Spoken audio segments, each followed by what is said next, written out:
আমরা আল্লাহ তাআলার কাছে কৃতজ্ঞ, দুই রত্নকে আল্লাহ তাআলা আমাদেরকে আজকে দান করেছেন। আমাদের মধ্যে এ পর্যায়ে আগমন করেছেন বাংলাদেশের এক নক্ষত্র, আপনাদের সকলের জনপ্রিয় কাছে প্রিয়, আমাদের জনানন্দিত ধূমকেতুর মতো উদিত হওয়া বাংলাদেশের একজন আলোচক, বিজ্ঞ আলেম দিন ডক্টর মিজানুর রহমান আজহারি। আমরা আমার কালামকে অত্যন্ত আনন্দিত। আমরা আল্লাহ তাআলার কাছে দোয়া করছি, আল্লাহ তাআলা যেন হযরত দ্বয়ের হায়াতে বারাকা দান করেন, তাদের ইলমে বারাকা দান করেন, তাদের কাছ থেকে আমরা যেন আরো বেশি উপকৃত হতে পারি। আপনারা মাঠ প্রস্তুত করলে আমাদের সাথে আলোচনা শুরু হবে।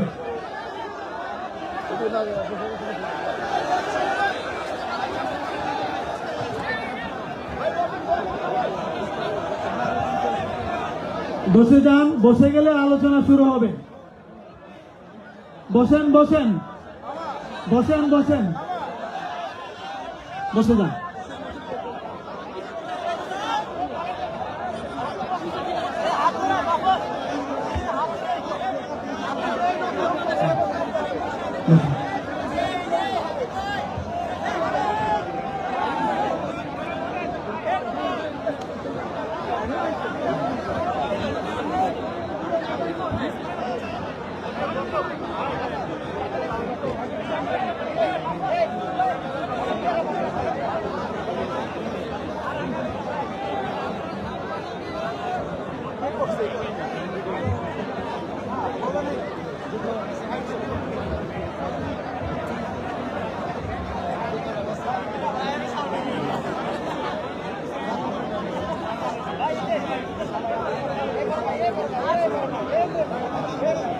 ভাই পয়সা করেন ভাইয়া,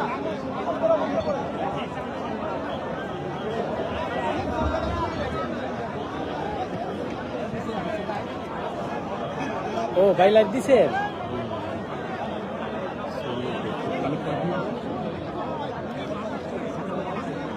দেখা যায়নি তো? হ্যাঁ দেখা যাইতেছে, হ্যাঁ দেখা যাইতেছে। আসসালামু আলাইকুম রহমতুল্লাহ বারাকাতুহু। ভাই একটু নীরবতা অবলম্বন করতে হবে, সময় অনেক অল্প। আপনারা জানেন মাগরিবের নামাজের বাকি খুব বেশি নাই। এই সময়ের মধ্যে আমাদের কাঙ্ক্ষিত মেহমানের আলোচনা শেষ করতে হবে। আপনাদের সহযোগিতা ছাড়া এটা কোনোভাবে সম্ভব নয়। আপনারা একটু মেহরবানি করে যারা দাঁড়িয়ে আছেন একটু বসেন। সঙ্গরি মসজিদ কর্তৃপক্ষ একটি অনুরোধ করেছেন, সেটা হলো গত বছরও আপনারা উপস্থিত শ্রোতাদের মধ্যে থেকে এই প্রোগ্রামের খরচা বাবদ আপনারা আর্থিক ডোনেশন করেছেন, সহযোগিতা করেছেন। আলহামদুলিল্লাহ, যার ফলশ্রুতিতে প্রোগ্রামটা সুন্দরভাবে শেষ হয়েছে। এবছর আমাদের হাতে একেবারেই সময় নেই, সময় অনেক চলে গেছে। এই অল্প সময়ের মধ্যে আমরা মেহমানের কথা শুনতে হবে। এখন কয়েক মিনিটের মধ্যে এই বিশাল বড় আয়োজন, এই মাঠের ভাড়া থেকে নিয়ে বিপুল পরিমাণে খরচ, আপনারা জানেন। এই পুরো খরচ বেয়ার করার জন্য আমাদের প্রত্যেককে যার যার জায়গা থেকে এগিয়ে আসতে হবে। এখানকার এত দূর থেকে আপনারা কষ্ট করে এসেছেন, বাকি যে এত বড় অ্যারেঞ্জমেন্ট আছে এটার খরচে আমাদের শরীক হওয়া দরকার আছে না নাই বলেন? ইনশাআল্লাহ। ভলান্টিয়ার ভাইরা, আমি রিকোয়েস্ট করবো আপনারা একটু ভিতরে ঢুকে যান। ভলান্টিয়ার ভাইরা ভিতরে ঢুকে যান এবং সবাই, আমরা উপস্থিত যারা আছি সবাই যার যার জায়গায় বসা থাকবো এবং প্রত্যেকে আমরা যার যার জায়গায় থেকে শরীর থাকার চেষ্টা করব। যে যতটুকু পারেন ততটুকু শরীর থাকবেন। ভলান্টিয়াররা খুব দ্রুত গতিতে আগে যাবেন, দ্রুত গতিতে। আপনারা সবাই টাকাগুলো বাইর করে রাখেন ভাই। আপনাদের যাদের ডোনেশন করার তৌফিক সুযোগ আছে সবাই একটু হাতে রাখেন, যাতে ভলান্টিয়ার ভাইদেরকে থামিয়ে দিতে না হয়।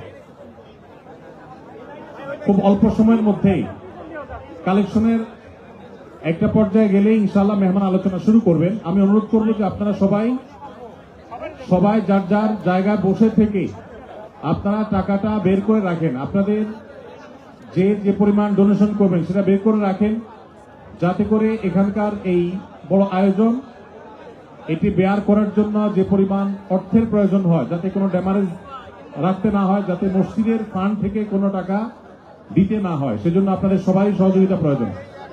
আর এই ধরনের দিনই প্রোগ্রাম যেহেতু কোরিয়াতে বারবার হয় না, বছরে একটা বড় প্রোগ্রাম হয়, আপনাদের সবার সহযোগিতা খুব বেশি গুরুত্বপূর্ণ। সবাই সহযোগিতা করেন। মাশাআল্লাহ, খুব দ্রুত এগিয়ে যাচ্ছে, অনেকখানি হয়ে গেছে মাশাআল্লাহ। 2-3 মিনিটের ভিতরে শেষ করতে হবে, যে কোনো মূল্যে খুব দ্রুততার সাথে শেষ করতে হবে।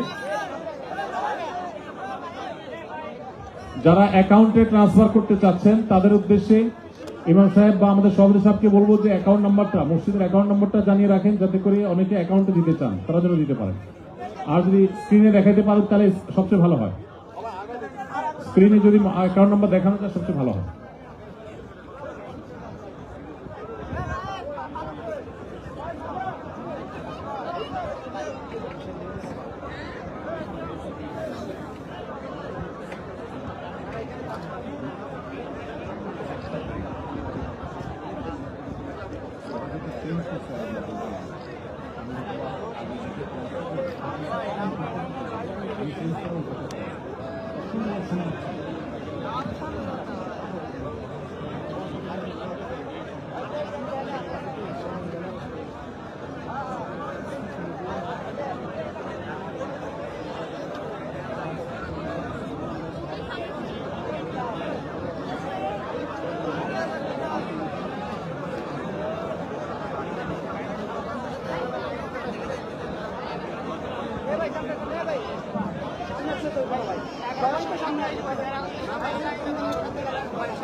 সম্মানিত উপস্থিতি, এই প্রোগ্রাম এখন আর সঙ্গরীর প্রোগ্রাম নাই। এখানে কি সবাই সঙ্গরীর লোক? একদমই না। তার মানে এই প্রোগ্রাম এখন পুরা কুরিয়ার, ঠিক না? আমরা সীমিত সংখ্যক ভাইদের কাছে যেতে পেরেছি সাক্ষাতের জন্য, বাকিদের কাছে তো যেতে পারিনি। আপনারা এসেছেন। এই প্রোগ্রাম বহাল থাকুক, অনাগত দিনে এই দুই নক্ষত্রকে আমরা আরো বেশি পেতে থাকি। এটা যদি আপনারা চান, এই প্রোগ্রামগুলো আমাদেরই টিকিয়ে রাখতে হবে ইনশাআল্লাহ। আপনারা কি চান যে প্রত্যেক বছরই এই দিনগুলো আমাদের জন্য এমন আনন্দ মুখর হয়ে আসুক? আমরা এই দুই নক্ষত্রকে প্রতি বছরই দেখতে চাই, এটা আপনারা চান? তাহলে শৃঙ্খলা বজায় রাখতে হবে। ওই যে পানি খেয়ে বোতল ফেলা যাবে না যেখানে সেখানে। গাছের পাতাগুলো দয়া করে ছিঁড়বেন না, যেন আমাদের পরবর্তী জবাবদি করতে না হয়। কোন রকমের সমস্যা আমরা যেন না করি। বাথরুমগুলো আছে, আমরা বাঙালি জানি, পর্যাপ্ত বাথরুম ব্যবস্থা করেছি। সেখানে টিস্যু ফেলে বুঝাই, অল্প সময়ের ভিতরে হলো 20টা বাথরুম আমরা পর্যাপ্ত ব্যবস্থা করেছি আলাদা আপনাদের জন্য। এগুলোর বাইরে আমরা এগুলো একটু খেয়াল রাখি।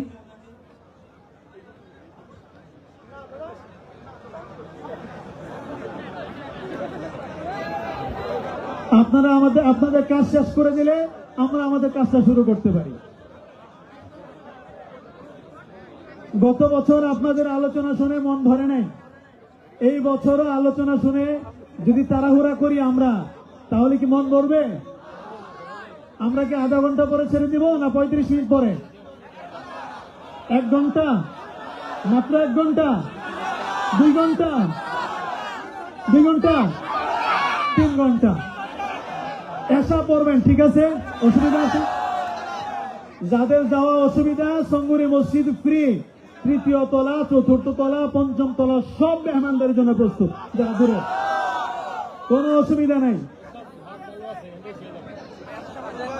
আমাদের ছোটন ভাই বলছেন মাঠ পরিষ্কার আছে, আমরা এখানেই শুইতে পারি। অসুবিধা আছে কোনো হইচই আছে?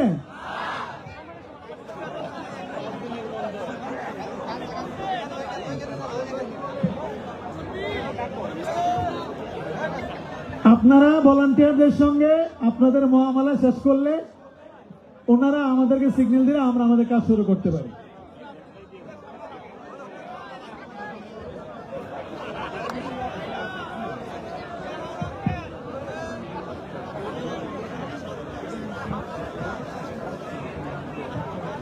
আজকে আমরা মাগরিব যদি একটু দেরিতে পড়ি, অক্ত থাকা অবস্থায় অসুবিধা নাই তো? মাগরিব পরে যদি আমাদের সাথে আবার আলোচনা শুরু করেন, অসুবিধা নাই তো? শিওর? হ্যাঁ, ঠিক আছে। আপনাদের বহু বছরে লালিত স্বপ্ন আজকে পূরণ হতে যাচ্ছে। এখন আমার মনে হচ্ছে 2 শায়েকের জন্য অন্তত 2.5 ঘন্টা 5 ঘন্টা দরকার ছিল মিনিমাম। আপনি আমাদের কাছে প্রশ্ন পাঠিয়েছেন, এই প্রশ্ন আমি দিতে পারিনি, আমার হাতে ছিল, দিতে পারিনি। কেন? আগের গুলো শায়েকের হাতে যেগুলো ছিল ওগুলি শেষ হয়নি। ওইটা বললেন না যে রোদ ছিল, তাকাইতে পারেন না, দেখি নেই, চেহারা লাল হয়ে গেছিল। ওখানে দাঁড়ায় ছিলেন আশপাশে।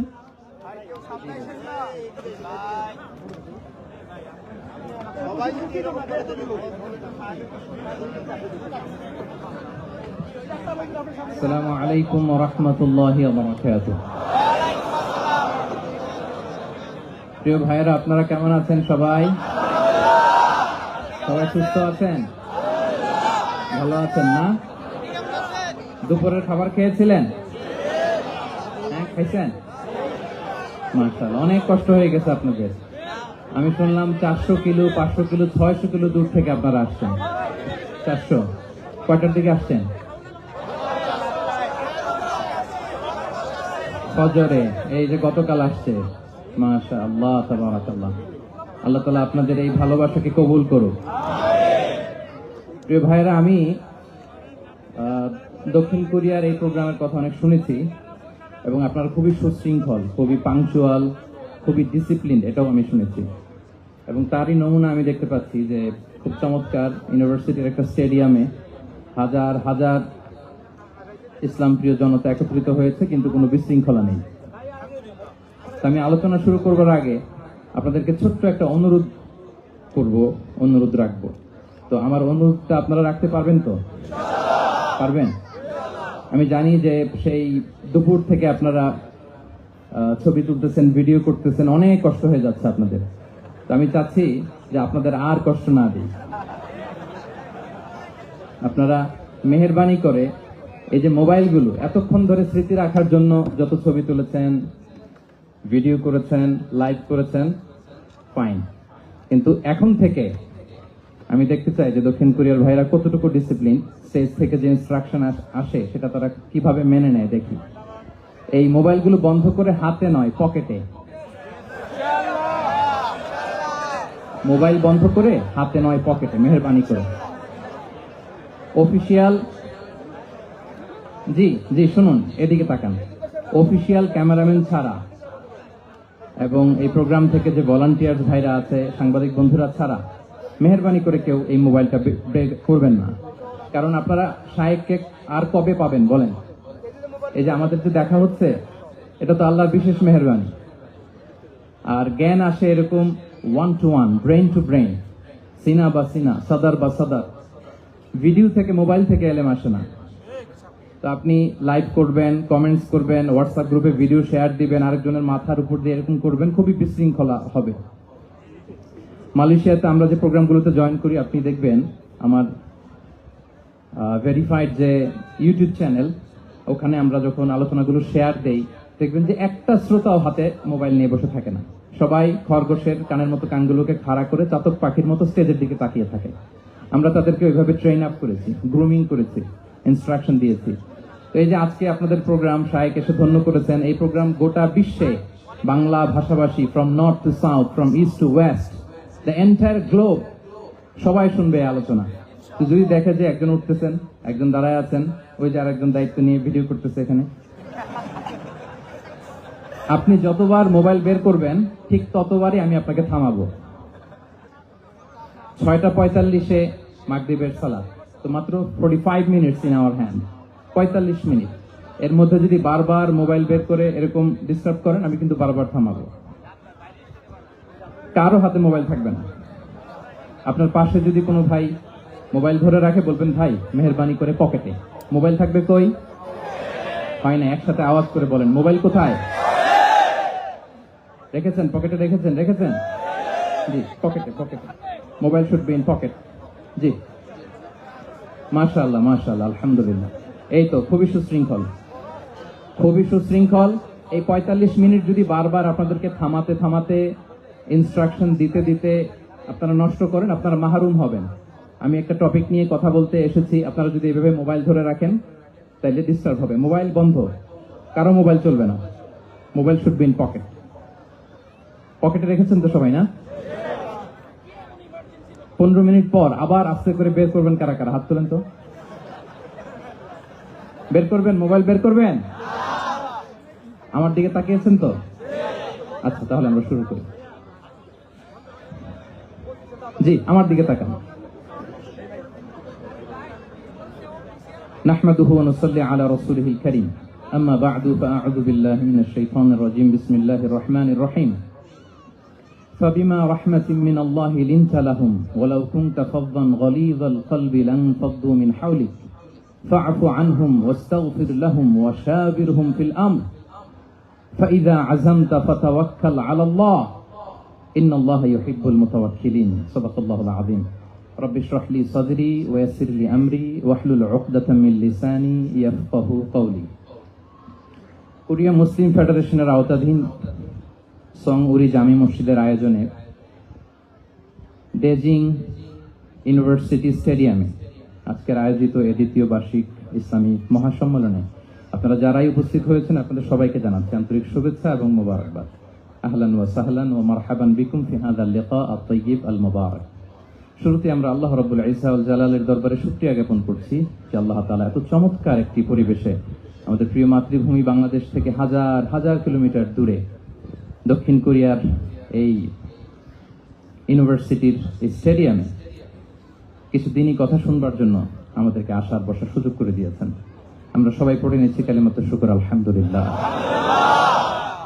আল্লাহ রাব্বুল ইজ্জা ওয়াল জালালের দরবারে লাখো কোটি শুকর এবং সুজুদ এবং প্রশংসা শেষে আমি আজকের এই প্রোগ্রামের অর্গানাইজিং কমিটিকে অন্তরের অন্তঃস্থল থেকে ধন্যবাদ জানাতে চাই, যারা দীর্ঘদিন অনেক চেষ্টা করে অনেক আয়োজন করে আজকের এই চমৎকার ফুলের বাগানকে তারা সাজিয়েছেন। তাদেরকে আমরা শুভেচ্ছা জানাই, ধন্যবাদ জানাই। আজকের প্রোগ্রামে উপস্থিত আছেন দক্ষিণ কোরিয়া প্রবাসী বিশিষ্ট ব্যবসায়ী ভাইয়েরা, চাকরিজীবী ভাইয়েরা, শ্রমজীবী ভাইয়েরা, এবং দেখতে পাচ্ছি গ্যালারিতে পর্দার অন্তরালে আমাদের মা বোনেরা এসেছে, কচিকাচার সোনামণিরা। তারপর আমি এখানে সিকিউরিটি ডিপার্টমেন্টকে দেখলাম, police department, and I would like to thank from the bottom of my heart to the Daejeon University Authority for giving us this nice venue to organize such an amazing program. May Allah bless them with guidance. আমরা সবাই বলি আমিন। আজকে উপস্থিত আছেন এই প্রোগ্রামের volunteers ভাইয়েরা, press, media, সাংবাদিক বন্ধুরা। আমি সবাইকে আবারও ধন্যবাদ এবং শুভেচ্ছা জানিয়ে শুরু করছি। প্রিয় ভাইয়েরা, আমাদের সময় খুব কম, কথা অনেক বেশি। আল্লাহ শুকরিয়া যে আমরা আমাদের প্রিয় শায়েখ আস-সুন্নাহ ফাউন্ডেশনের চেয়ারম্যান শায়েখ আহমদুল্লাহ হাফিজাহুল্লাহ ওয়া রাআহকে পেয়েছি। উনি কথা বলার পরে আর কিছু বলার অবকাশ থাকে না, সুযোগ থাকে না, এত সুন্দর করে বলেন, ঠিক কিনা বলেন? তো চমৎকার নাসিহা নিশ্চয়ই উনি করেছেন, কোরআন সুন্নাহর আলোকে কিউএস সেশন করেছেন, কোশ্চেন আনসার সেশন করেছেন। আমরা আল্লাহর কাছে দোয়া করি, প্রার্থনা করি শায়েখের আলোচনা থেকে যেন আমরা উপকৃত হতে পারি। শায়েখ যে দিক নির্দেশনামূলক বক্তব্য আমাদের সামনে উপস্থাপন করলেন, আমরা যেন সেগুলোর উপর আমল করতে পারি। প্রিয় ভাইয়েরা, খুব বরকতময় একটা সময় আমরা কাটাচ্ছি। রবিউল আউয়াল মাস, এটা মিলাদুন নবীর মাস, সিরাতুন নবীর মাস, বিষ্ণু ইসলামের সিরাত আলোচনার মাস। পুরো মাস জুড়ে আমরা বিষ্ণু ইসলামের সিরা আল আতেরা, বরকতময় সিরাত নিয়ে, মিলাদ নিয়ে আমরা আলোচনা করে থাকি। তো আজকের এই সন্ধ্যায় আমি বিষ্ণু ইসলামের সিরাত থেকে ছোট্ট একটা টপিক নিয়ে অল্প কয়েক মিনিট কথা বলবো ইনশাআল্লাহ। এবং আমি আশা রাখবো এখন যেমনি আপনারা ঠিক চুপচাপ নীরব হয়ে বসে আছেন মাগরিবের আজান পর্যন্ত, শেষ পর্যন্ত আপনারা ঠিক এভাবেই বসে আমাদেরকে সাহায্য করবেন, কোঅপারেশন করবেন। প্রিয় ভাইরা, যে টপিকটি আমি চুজ করেছি আপনাদের জন্য আজকের এই কনভেনশনে বা কনফারেন্সে, সেটা হচ্ছে আমাদের প্রিয় নবী বিশ্বনবী মুহাম্মদ রাসূলুল্লাহ সাল্লাল্লাহু আলাইহি ওয়াসাল্লামের আচরণ কেমন ছিল। কেমন ছিল আমার প্রিয় নবীজির আচরণ? তিনি মানুষের সাথে কেমন আখলাকে, কেমন ব্যবহার তিনি করতেন, কেমন ডিলিংস করতেন, তার ইন্টারাকশন গুলো মানুষের সাথে কেমন ছিল, তার আচরণ কেমন ছিল, এই টপিকে আমরা কথা শুনবো। আমরা যদি কোরআনকে জিজ্ঞেস করি যে কোরআন তুমি বলো তো বিষ্ণু ইসলামের আচরণ কেমন ছিল, আমার নবীর আখলাক কেমন ছিল, ব্যবহার কেমন ছিল, কোরআন খুব প্রিসাইজলি আমাদেরকে জানায় এবং বলে যে ওয়া ইন্নাকা লাআলা খুলুকিন আযীম, and verily you are on a very good standard of character. এর অর্থ হচ্ছে নবী হে, নিশ্চয়ই আপনি নৈতিক চরিত্রের সর্বোচ্চ মানের উপর প্রতিষ্ঠিত। সুবহানাল্লাহ। চারিত্রিক মাধুর্যতা, চারিত্রিক নির্মলতা, উন্নত চরিত্র, সর্বোত্তম চরিত্র বলতে আমরা যা বুঝাই তার সবটা দিয়ে আল্লাহ তাআলা বিষ্ণু ইসলামের চরিত্রকে নির্মাণ করেছেন। বিষ্ণু ইসলামের মাথার চুল থেকে পায়ের নখ পর্যন্ত একটা কলমের কালির ডট ফেলার ক্ষমতা বিশ্বের কারণে, ঠিক কিনা বলেন? এজন্য আল্লাহ বলছেন ওয়া ইন্নাকা লাআলা খুলুকিন আযীম, নৈতিক চরিত্রের সর্বোচ্চ স্ট্যাটাস, সর্বোচ্চ মানে আপনি নবীকে প্রতিষ্ঠিত। এবং তিনি বলতেন ওয়া ইন্নামা বুইসতু লিউতাম্মিমা মাকারিমাল আখলাক, আমি উত্তম আচরণের পূর্ণতা দান করার জন্য এই পৃথিবীতে এসেছি, উত্তম চরিত্রের পূর্ণতা দিতে, চারিত্রিক পূর্ণতা দিতে, বিশ্ববাসীকে উত্তম চরিত্র শিখাবার জন্য এই পৃথিবীতে এসেছি। বিষ্ণু ইসলামের চরিত্রের চাইতে সুন্দর চরিত্র এই পৃথিবীতে কারো কি হতে পারে? আমরা তো আমাদের নেতাদের চরিত্রের ব্যাপারে বলি, আমার নেতার চরিত্র ফুলের মতো। আসলে কোথায় কি বলতে হবে এই সেন্সটাই আমাদের নাই। আল্লাহু আকবার। বিষ্ণু ইসলামের চরিত্রের ব্যাপারে স্বয়ং আল্লাহ তাআলা সার্টিফাই করেছেন। এবং আম্মা জান আয়েশা রাদিয়াল্লাহু তাআলা আনহাকে যখন জিজ্ঞেস করা হতো যে হে আম্মা, আপনি বলেন তো আমাদের নবীর চরিত্র কেমন ছিল, কাইফা কানা খুলুকু রাসূলিল্লাহ, কেমন ছিল নবীর চরিত্র, সাহাবারা বড্ড আগ্রহ নিয়ে জিজ্ঞেস করতেন। আম্মা জান আয়েশা বলেছেন কানা খুলুকুহু আল কোরআন, বিষ্ণু ইসলামের চরিত্র ছিল কোরআনই চরিত্র। কোরআনে যা করতে বলা হয়েছে, যা করতে বারণ করা হয়েছে, তা প্র্যাকটিক্যালি বিশ্বনবীর জীবনে সেটা করে দেখানো হয়েছে। এবং তিনি বলতেন ইনদামা রাসূলুল্লাহ সাল্লাল্লাহু আলাইহি ওয়াসাল্লাম ইয়ামশি আলাল আরদ কাআন্নাল কুরআন ইয়ামশি আলাইহি, বিষ্ণু ইসলাম যখন রাস্তা দিয়ে হেঁটে যেতেন as if a living Quran is walking on the street, মনে হতো একটা জীবন্ত কোরআন রাস্তা দিয়ে হেঁটে যাচ্ছে। এত সুন্দর ছিল বিষ্ণু ইসলামের চরিত্র। উনি যে নিজেই উত্তম আচরণের ছিলেন তাই নয়, তিনি সর্বোত্তম আচরণ যেন আমরা অর্জন করি এটার ব্যাপারে গুরুত্ব আরোপ করেছেন। রাসূল সাল্লাল্লাহু জিজ্ঞেস করা হলো, নবী হে, কোন জিনিস মানুষকে সবচেয়ে বেশি আল্লাহ জান্নাতে প্রবেশ করাবে? সুইলা রাসূলুল্লাহ সাল্লাল্লাহু আলাইহি ওয়াসাল্লাম আন আকসারি মা ইউদখিলুন নাস আল জান্নাহ, জিজ্ঞেস করা হলো নবী কোন জিনিস মানুষকে বেশি জান্নাতে ঢুকাবে? বিষ্ণু বললেন তাকওয়াল্লাহ ওয়া হুসনুল খুলুক, এক হচ্ছে আল্লাহর ভয় আর এক হচ্ছে সুন্দর আচরণ। তাহলে এই হাদিস থেকে বুঝলাম যারা বেশি নামাজ পড়বে তারা বেশি জান্নাতে ঢুকবে নাকি? নামাজ পড়তে পড়তে যারা কপাল কালো করে ফেলছে এরা ঢুকবে না? যারা হজ করতে করতে বড় হাজী সাহেব হয়েছে, জিকির করতে করতে হাতে 3-4টা তাসবিহ রেখেছে, তাদের কথা বলা হয়েছে? এগুলো নিঃসন্দেহে অনেক বড় আমল, কিন্তু সবচাইতে বেশি জান্নাতে প্রবেশ করাবে যে আমল, বিষ্ণু বললেন এক হচ্ছে আল্লাহর ভয় আর এক হচ্ছে সর্বোত্তম আচরণ। প্রিয় ভাইরা, ইসলামের মেজাজটাকে চিনে নেন, ইসলামের এসেন্সটাকে বুঝে নেন। আমরা ভালো আচরণকে গুরুত্ব দিতে চাই না। অনেক নামাজি লোক দেখবেন নামাজ পড়তে পড়তে কপালে কালো দাগ ফেলে দিচ্ছে, বাসায় বউয়ের সাথে খারাপ আচরণ করে, খিটখিটে মেজাজের, প্রতিবেশীর সাথে শুধু ঝগড়া, কলিগদের সাথে ঝগড়া, মারামারি, দুঃসম্পর্ক, এরকম আছে না? নাই বলেন, আছে না? কিন্তু নামাজি, অনেক বড় হাজি, একদিনও কোরআন তেলাওয়াত মিস হয় না। তো এত ইবাদত করেও সে ইসলামের আসল এসেন্সটাকে ধরতে পারেনি। বিষ্ণু বললেন সবচেয়ে বেশি জান্নাতে প্রবেশ করাবে যে দুটি আমল, একটি হচ্ছে তাকওয়াল্লাহ, আল্লাহর ভয়, আরেকটি হচ্ছে উত্তম আচরণ, সর্বোত্তম আচরণ। তো আমরা যেন উত্তম আচরণের অধিকারী হই, আমার স্ত্রীর সাথে যেন ভালো আচরণ করি, প্রতিবেশীর সাথে যেন ভালো আচরণ করি, ছেলে মেয়েদের সাথে যেন আমাদের অ্যাটিটিউডটা ভালো থাকে, আচরণটা ভালো থাকে, কলিগের সাথে যেন ভালো থাকে। বিশ্বনবীর আচরণ যেমন ছিল তেমন আচরণ যেন আমরা গড়ে তুলতে পারি। আওয়াজ করে পড়ুন আমিন। সুনানে আবু দাউদের এক বর্ণনা বিষ্ণু ইসলাম বলেন, খুব চমৎকার একটি হাদিস, মনোযোগ দিয়ে শুনুন। তিনি বলেন আনা যাঈমুন বিবাইতিন ফি রাবাদিল জান্নাতি লিমান তারাকাল মিরাআ ওয়া ইন কানা মুহিক্কান, আমি ওই ব্যক্তিকে জান্নাতের আঙ্গিনায় একটা ঘরের গ্যারান্টি দেই যে ব্যক্তি তর্ক করার সময় নিজে হক এটা জেনেও সে তর্ক থামিয়ে দেয়। অনেক সময় হয় না, অনেকে পায়ে পাড়া দিয়ে ঝগড়া করতে আসে, এরকম আছে না নাই? আপনি চুপচাপ দেখবেন একটা বাজে কমেন্টস করতেছে, আবার কমেন্টের নিচে কমেন্ট, আবার গালি, হ্যাঁ আছে না এরকম?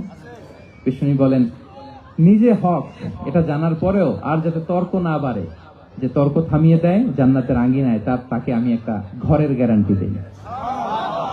ওয়াবিবাইতিন ফি ওয়াসাতিল জান্নাতি লিমান তারাকাল কাযিবা ওয়া ইন কানা মাযিহান, আর ওই ব্যক্তিকে আমি জান্নাতের মাঝখানে একটা ঘরের গ্যারান্টি দেই যে ব্যক্তি কৌতুক করার সময়ও মিথ্যা পরিহার করে। করতেছে কৌতুক, ফান করতেছে আর কি, হি ইজ কিডিং, ফান করে, কৌতুক করে, কিন্তু কৌতুকের সময়ও সে মিথ্যা বলে না। এই স্বভাব যাদের, তাদেরকে আমি জান্নাতের মাঝ বরাবর একটা ঘরের গ্যারান্টি দেই।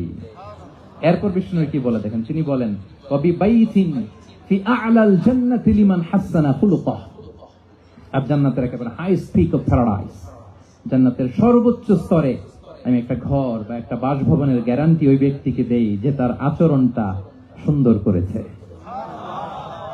যে সুন্দর আচরণের অধিকারী হয়েছে, তাকে জান্নাতের হাই স্পিকে আমি একটা বাসভবনের গ্যারান্টি দেই। তাহলে বলেন তো আমাদের আচরণটা সুন্দর করার দরকার আছে না নাই? এটা খুব ছোটখাটো একটা আমল, তাই না? কথা বলেন দক্ষিণ কোরিয়া প্রবাসী ভাইরা, আওয়াজ করে বলেন এটা কি ছোট আমল? দেখলে সালাম দিব, সুন্দরভাবে কথা বলবো, ভালো উইশ করব, হ্যাঁ, হিংসা জিঘাংসা অহংকার থেকে মুক্ত থাকবো, খিটখিটে মেজাজের হব না, অলওয়েজ স্মাইলিং ফেস থাকবে আমার, হৃদ্যতাপূর্ণ আচরণ। এই কাজটা কি ছোট আমল? আওয়াজ করে বলেন এই আমলটা কি ছোট না বড়? প্রিয় ভাইরা, বিষ্ণু ইসলাম সবার সাথে এরকম মাধুর্যতাপূর্ণ আচরণ করতেন, ছোট থেকে বড়, নারী থেকে পুরুষ, বন্ধু থেকে শত্রু, সবার সাথে সুন্দর আচরণ করতেন। এবং তার এই চমৎকার আচরণে মুগ্ধ হয়ে তার অনেক শত্রু মুহূর্তে তার বন্ধুতে পরিণত হয়েছে। তাহলে আসুন আমরা দেখি আমাদের প্রিয় নবীজির আচরণ কেমন ছিল। এটা ছিল ভূমিকা কথা, ইন্ট্রোডাক্টরি ডিসকাশন। এটা বুঝলে পুরো আলোচনা বুঝবেন। আলোচনার এই পর্যায়ে এসে আমি যতটুকু বললাম এটা সবার কাছে ক্লিয়ার না ভাইরা? প্রিয় নবীজির আচরণ কেমন ছিল এটা নিয়ে আমরা শুনবো। শুরুতেই আমরা দেখি যে শিশুদের সাথে বিষ্ণু ইসলাম কেমন আচরণ করতেন। এই যে এত বলার পরেও লুকিয়ে লুকিয়ে অনেকে মোবাইল বের করে, আপনি যে ডিস্টার্ব করতেছেন আমাদের, মেহরবানি করে করবেন না, এদিকে তাকান। তাহলে শিশুদের সাথে পেয়ারা নবীজি কেমন আচরণ করতেন সেটা আমরা শুনবো। আমরা যদি থ্রু দ্য লেন্স অফ সিরা অথবা through the lens of Sunnah lens দিয়ে, আমরা তো এক একজন এক এক লেন্স লাগাই, তো দেখবেন যে সুন্দর একটা গ্লাস পরলে যেটা যেই কালার ওইটা দেখা যায়, কিন্তু নীল গ্লাস পরলে গোটা দুনিয়াটা, লাল গ্লাস লাগালে দুনিয়াটা। এই জন্য কোরআনের লেন্স দিয়ে আমরা বিশ্ব দেখি। কোন লেন্স দিয়ে বিশ্ব দেখবো? We see the world through the lens of Quran. আজকের আলোচনাটা আমরা করবো থ্রু দ্য লেন্স অফ সিরাতের আলোকে, সুন্নাহর আলোকে দেখি বিষ্ণু ইসলাম শিশুদের সাথে তিনি কেমন আচরণ করতেন। বিষ্ণু ইসলামের কাছে যখন কোনো শিশু নিয়ে আসা হতো তিনি তাহনিক করতেন। হাদিসে এসেছে, সিরায় এসেছে। তাহনিক কি? খেজুর চিবিয়ে খেজুরের মিষ্টি রস লালা সহ বাচ্চার মুখে লাগিয়ে দিতেন। আলেমদের কাছে, অনেক আলেমদের কাছে আসে, আমার কাছে অনেক এসেছে বাচ্চাদেরকে নিয়ে, তো আমরা এই সুন্নাহর উপর আমল হিসেবে খেজুর চিবিয়ে এর রসটা মুখে ঢুকিয়ে দিয়েছি। বারাকা, বিষ্ণু ইসলামের বারাকা নেওয়ার জন্য আসতো ছোট্ট বাচ্চাদেরকে নিয়ে। মদিনায় যখন সাহাবারা হিজরত করলেন মক্কা থেকে, মুসলিমদের ঘরে সন্তান সন্ততি নাই, বাচ্চা কাচ্চা হয় না। ইহুদিরা টিটকারি করে, এই তো মুসলমানদের সন্তান নাই। সর্বপ্রথম যেই সন্তান হয়েছে তিনি হচ্ছেন আয়েশা রাদিয়াল্লাহু তাআলা আনহার বড় বোন আসমা বিনতে আবু বকরের ঘর উজাড় করে এক সন্তান এসেছে, পুত্র সন্তান, নাম হচ্ছে আব্দুল্লাহ। কি নাম? আব্দুল্লাহ ইবনে জুবাইর। তো আসমা আব্দুল্লাহকে কোলে নিয়ে বিশ্বনবীর কাছে আসলেন। বিশ্বনবী খেজুর চিবিয়ে ওনার লালা মিশ্রিত রস খেজুর সহ মুখে লাগিয়ে দিলেন। তো আসমা সবসময় গর্ব করে বলতেন যে আমার সন্তানের পাকস্থলীতে সর্বপ্রথম যেটা ঢুকেছে এটা হচ্ছে বিশ্বনবীর লালা মিশ্রিত খেজুরের রস। আল্লাহু আকবার। বাচ্চারা আসলে বিষ্ণু তাহনিক করতেন এবং এটা ল্যাবরেটরিক্যালি প্রুভড, সায়েন্টিফিক্যালি প্রুভড যে বাচ্চার জন্মের পরে এরকম মিষ্টি দিলে, স্পেশালি ডেটস নির্যাস যদি দেয়া হয়, তাহলে এটা তার ইমিউন সিস্টেম বাড়ায়, রোগ প্রতিরোধ ক্ষমতা বাড়ায়, তার ব্লাড সার্কুলেশন বাড়ায়, রক্ত সঞ্চালন বাড়ায়। বিষ্ণুনবী এটা করতেন। অনেক মায়েরা বরকতের জন্য বিষ্ণুনবীর কোলে বাচ্চা দিতেন। অনেক বাচ্চা বিষ্ণুনবীর কোলেই পেশাব করেছে, হাদিস সাক্ষী। ওখান থেকে মাসালা এসেছে, মেয়ে বাচ্চা পেশাব করলে কিভাবে ক্লিন হবে, ছেলে বাচ্চা পেশাব করলে কিভাবে ক্লিন হবে। বিষ্ণুনবী কোলে নিয়েছেন, পেশাব করে দিছে ভরায়। আল্লাহু আকবার।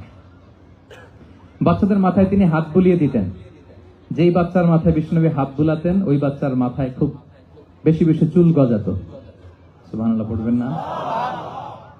এক ভণ্ড, সেও ছিল নবী দাবিদার, মুসাইলামাতুল কাযযাব। সে নবীকে কপি করত, নবী যা যা করতো তাই করত।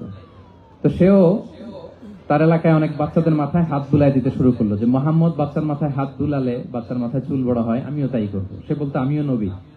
সে বলতো নবু আনি শুনলি ওয়ানি শুনলাকি মোহাম্মদ, হে মোহাম্মদ, নবু তোমার অর্ধেক আমার অর্ধেক। কি মামুর বাড়ির আবদার দেখছেন? বলে আমারটা আমাকে বুঝিয়ে দাও। তো নবীকে কপি করত। বিশ্বনবী কুয়ার মধ্যে লোনা পানির কুয়ায় থুতু ফেললে মুহূর্তে লোনা পানির কুয়া মিঠা পানির কুয়ায় পরিণত হতো। তো এই বদমাসটা যখন কপি করে থুতু মারছে ওদের এলাকার কুয়ায়, ওটা ছিল মিঠা পানি, ওটা মুহূর্তের মধ্যে লোনা পানির কুয়া হয়ে গেছে। তো বিশ্বনবীকে কপি করে সে তার এলাকার নবজাতক বাচ্চাদের মাথায় যখন হাত বুলিয়ে দিতে শুরু করলো, পরবর্তীতে দেখা গেল ওই বাচ্চাগুলো আজীবন ছিল টাক মাথা। চুল বাড়বে তো দূরের কথা, তাদের মাথায় চুলই ওঠে নাই। আল্লাহু আকবার, মুজিজাতুন নবী। বিষ্ণু মাথায় হাত বুলিয়ে দিতেন, বাচ্চাদেরকে চুমু খেতেন। আপনারা বাচ্চাদেরকে কোলে নেবেন, আদর করবেন, চুমু খাবেন, বিষ্ণুর সুন্নাহ এটা। বাচ্চাদের সালাম দিতেন, মাঝে মাঝে বাচ্চাদের সাথে মজা করতেন, তাদের সাথে খেলাধুলা করতেন। বাসার সময় পেলে এটা করবেন, ছেলেমেয়েদেরকে নিয়ে খেলতে নেমে যাবেন। শুধু বাচ্চাদের সাথে ফান করতেন এমন না, ভুল দেখলে শুধরে দিতেন। এক ছোট্ট বাচ্চা কোলে বসে খাবারের প্লেট থেকে এখান থেকে ধরে ওখান থেকে ধরে, তাও বাঁ হাতে। বিষ্ণু বললেন, ইয়া গোলাম সাম্মিল্লাহ, বিসমিল্লাহ বলো। কুল বিয়ামিনিক, বাঁ হাতে নয় ডান হাতে খাও। ওয়া কুল মিম্মা ইয়ালিক, আর এদিক সেদিক থেকে নয়, তোমার সামনে যেটা আছে ওইটা খাও। সুবহানাল্লাহ, শুধরে দিতেন। সাদাকার খেজুরের স্তূপ ছিল, যাকাতের খেজুর। হাসান রাদিয়াল্লাহু তাআলা আনহু, বিষ্ণু সাল্লাল্লাহু আলাইহি ওয়াসাল্লামের দৌহিত্র, ছোট্ট মানুষ, হাঁটতে হাঁটতে যে খেজুরের স্তূপের ওদিকে খেজুর নিয়ে খেলতে, হঠাৎ একটা খেজুর খেতে আরম্ভ করলেন। বিষ্ণু বললেন, কেখ কেখ, থামো থামো, ওয়াক থু থু। আমরা যে বাংলা ওয়াক থু বলি, এটার আরবি হচ্ছে কেখ। মানে এই নানা ভাই রাখো রাখো রাখো। আলা তাআলাম ইন্না লা নাকুলুস সাদাকা, নানা ভাই তুমি জানো না আমরা হাশিমি খানদানের, আমরা সাদাকার মাল খেতে পারি না। আঙ্গুল ঢুকিয়ে মুখ থেকে খেজুর বের করে দিলেন। সুবহানাল্লাহ। এভাবে ছোট্ট বাচ্চাদের ভুলগুলো শুধরে দিতেন, কারেকশন করতেন। সুনানে নাসাইতে এসছে, কেন রাসূলুল্লাহ সাল্লাল্লাহু আলাইহি ওয়াসাল্লাম ইয়াজুরুল আনসার, তিনি যখন আনসারীদেরকে ভিজিট করতে যেতেন, ফায়ুসাল্লিমু আলা সিবিয়ানিহিম, আনসারী বাচ্চাদেরকে সালাম দিতেন। আপনারা বাচ্চাদের সালাম দেন তো নাকি? নাকি বাচ্চাদের সালামের জন্য বসে থাকেন? অনেকে মনে করে যে আমি মুরব্বী হাজী সাহেব, 80 বছর বয়স, আমি তো শুধু সালাম পাবো, আমি দিব কেন? এরকম একটা ভুল ধারণা আছে না? সালাম শুধু ছোটরা দিবে, ব্যাপারটা কি এমন না? ছোটরা বড়দের দিবে, বড়রা ছোটদের দিবে, সবাই সবাইকে দিব, ঠিক কিনা বলেন? ইনশাআল্লাহ বলেন সবাই। ওয়ায়ামসাহু বিরুসিহিম, বাচ্চাদের মাথায় হাত বুলিয়ে দিতেন। ওয়াদউ লাহুম, তাদের জন্য দোয়া করতেন। তাহলে বিশ্বনবীর বাচ্চাদের সাথে আচরণ, ডিলিংস, ইন্টারঅ্যাকশন কেমন ছিল বুঝতে পেরেছেন? একবার এক নামাজে ওনার নাতিদেরকে নিয়ে হাজির হলেন, হাসান হুসাইন রাদিয়াল্লাহু আনহুমাকে নিয়ে। তো নামাজের এক সিজদায় বিশ্বনবী এমন লম্বা সময় সিজদায় পড়ে রইলেন, মাথা আর উঠান না। মুসল্লিরা তো অবাক, সাহাবারা ভাবলেন, হায় রে, নবীজি অসুস্থ হয়ে গেলেন নাকি, অথবা ওহী নাজিল হলো নাকি। নামাজ শেষে সাহাবারা জিজ্ঞেস করলেন, ইয়া রাসূলুল্লাহ, আপনি কি অসুস্থ হয়েছেন নাকি ওহী নাজিল হচ্ছিল? এত লম্বা সিজদা দিতে তো কখনো দেখি নাই। বিশ্বনবী বললেন, না না, কুল্লুন যালিকা লাম ইয়াকুন, কোনটাই না, বরং ওয়ালাকিন্না বিনি ইরতাহালানি, আমার নানা ভাই হাসান হুসাইন সিজদারত অবস্থায় আমার পিঠের উপরে উঠে বসেছিল। ফাকারিহতু আন উআজ্জিলাহু হাত্তা ইয়াকদিয়া হাজাতা, আমি উঠে গেলে তাদের ডিস্টার্ব হবে, এজন্য সিজদায় পড়েছিলাম। যতক্ষণ তাদের পিঠে উঠে খেলতে মনে চেয়েছে তারা খেলেছে, তারা নেমেছে, তারপরে সিজদা থেকে মাথা উঁচু করে দাঁড়িয়েছি। কি কনসিডারেশন ছিল, কি কনসিডারেট পিপল ছিলেন। সুবহানাল্লাহ বিহামদি।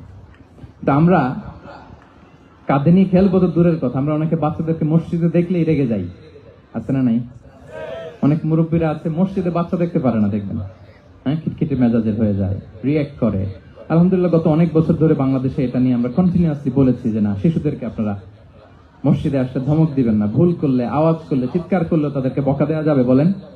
আজকে যদিও বকা খেয়ে মসজিদ থেকে ফিরে যায়, আর কোনোদিন মসজিদের দিকে পা বাড়াবে? ও যাবে ক্লাবে, হ্যাঁ, ও যাবে গানের কনসার্টে, আর ফেরাতে পারবেন মসজিদে? আর আসবে না। খবরদার, আপনার একটা ধমকের কারণে মসজিদমুখী কোনো শিশু যেন অন্যদিকে না যায়। বুঝাবেন যে আব্বু, এটা আমাদের ইবাদতগাহ, পবিত্র জায়গা, কিন্তু দুষ্টামি করতে হয় না, আওয়াজ করতে হয় না, আল্লাহ তোমাকে অনেক গুনাহ দিবে। গুনার ভয় দেখালে কিন্তু বাচ্চারা দুষ্টামি করে না, দেখবেন, ঠিক কিনা বলেন? এই সেন্সটা তাদের আছে, এভাবে বুঝাবেন। মুসনাদে আহমদ একটা হাদিস এসেছে, বিষ্ণু সাল্লাল্লাহু আলাইহি ওয়াসাল্লাম ওনার চাচাতো ভাইদেরকে নিয়ে দৌড় প্রতিযোগিতা করাতেন, লাইন ধরে দাঁড় করাতেন, আর বলতেন, মান সাবাকা ইলাইয়া ফালাহু কাদা ওয়া কাদা, সবাই দাঁড়াও, দেখি কে কার আগে আমাকে দৌড়ে ধরতে পারে, যে ধরতে পারবে তাকে পুরস্কার দিব। আল্লাহু আকবার। এবং বিষ্ণুনবীর এই কথা শুনে সবাই দৌড়ে যে বিষ্ণুনবীর ঘাড়ের উপর উঠতো, বুকের উপর উঠতো, ঝাঁপিয়ে পড়তো, বিশ্বনবী সবাইকে ধরে আগলে নিতেন, প্রত্যেকের গালে চুমু খেতেন, পড়েন সুবহানাল্লাহ। এই ছিল শিশুদের প্রতি বিষ্ণু ইসলামের আচরণ। তো আমরা এরকম আচরণ করি কিনা? আমাদের আচরণটা আমাদের বাচ্চা, আমাদের আত্মীয় স্বজনের ছোট ছেলে মেয়ে, আমরা কোথাও শিশুদেরকে যদি দেখি, আমরা তাদের সাথে কিভাবে আচরণ করি একটু মিলিয়ে নিন। কার আচরণ কেমন, এরকম করেন কিনা আমি আর জিজ্ঞেস করতে চাইলাম না, জাস্ট আস্ক ইউরসেলফ, নিজেকে জিজ্ঞেস করুন যে আমরা আমাদের বাচ্চাদের সাথে এরকম আচরণ করি কিনা। তাহলে প্রথম পয়েন্টটা ক্লিয়ার, শিশুদের সাথে বিষ্ণু ইসলামের কেমন আচরণ ছিল। এটা কি আপনাদের কাছে ক্লিয়ার হয়েছে প্রিয় ভাইরা? আপনাদের কষ্ট হচ্ছে না? হ্যাঁ, শেষ করে দিব? আরো কয়েক মিনিট শুনবেন তো? হ্যাঁ। ইনশাআল্লাহ পড়ুন সবাই।